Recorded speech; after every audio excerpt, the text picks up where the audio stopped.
Hi, teachers. I just want to express to you my appreciation to each one of you. Every time I visit one of your classes, I just leave with such a love for you and an appreciation for what you do day in and day out. So thank you, thank you, thank you.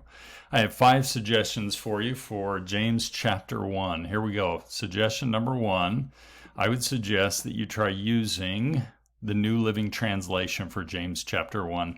In the description below in the video, I'll include the link to the PDF that you can just download that and print off a copy. It all fits on one page, on one side, the whole chapter, and you'll see why I absolutely love the New Living Translation. It's so much easier to understand, and specifically with James chapter 1, there's some cool changes there that I think are more in harmony with what the original Greek would have indicated. So give that a shot, see what your students think.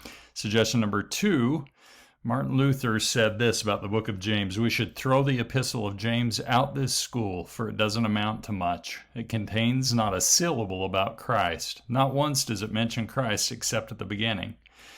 Well, Martin Luther was right in that it only mentions the name Jesus twice in the book of James, one in the beginning of the introduction of chapter 1 and chapter 2.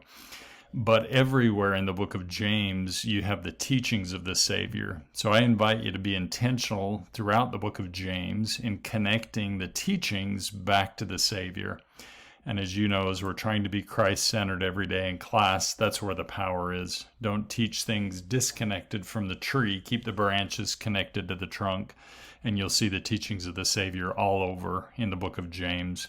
Suggestion number 3, let the students ponder a little bit about James and what it would have been like to be the half-brother of Jesus Christ. This little exercise right here is right in the curriculum, and I really like it to get them thinking, and I'm sure they'll come up with some other questions and situations that would have been interesting being the half-brother of Jesus Christ, and what would that have been like? Get them thinking about that, and I think it'll help them as they go through the book of James and to see why perhaps James taught some of the things that he did. Having been around the Savior so much, maybe that's why he included some of these teachings. So this is a fun exercise that I think is well worth the time. When you get ready to jump actually into the chapter, this is a fun way of doing it. I would play this little video clip from the movie Lorax.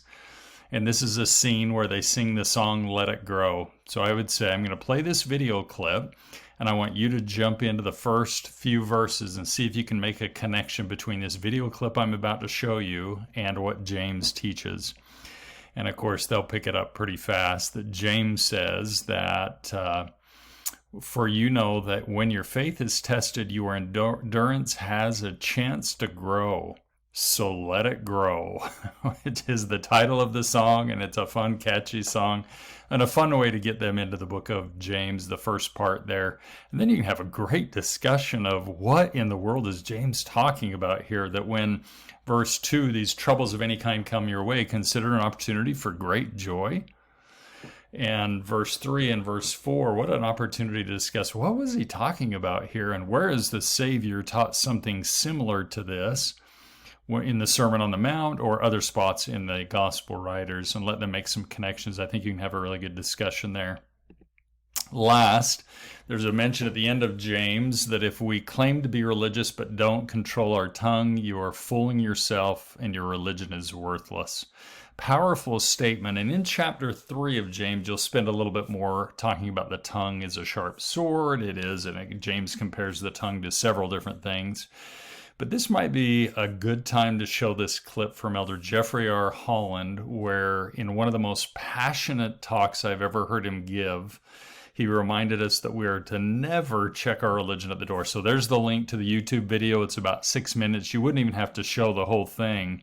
But I think for your students to see Elder Holland so passionately talk about the need to control our tongue, and that we never check our religion at the door when we're at a sporting event or anywhere else, but that we stand as witnesses of Christ at all times and in all places. I think you can have fun with James chapter 1. The next day, you're going to have an opportunity to focus on the doctrinal mastery, and that's when I would get more into Joseph Smith and the first vision, rather than spending time on that in chapter 1 on the first day. I think this is being a little bit more true to the content of what's really in James chapter 1 by going through and looking at all the verses and not just verse 5 and 6 on this first day. So have some fun with this chapter. It's powerful. It points to Christ, and there's some powerful principles here that can be relevant to the lives of the students.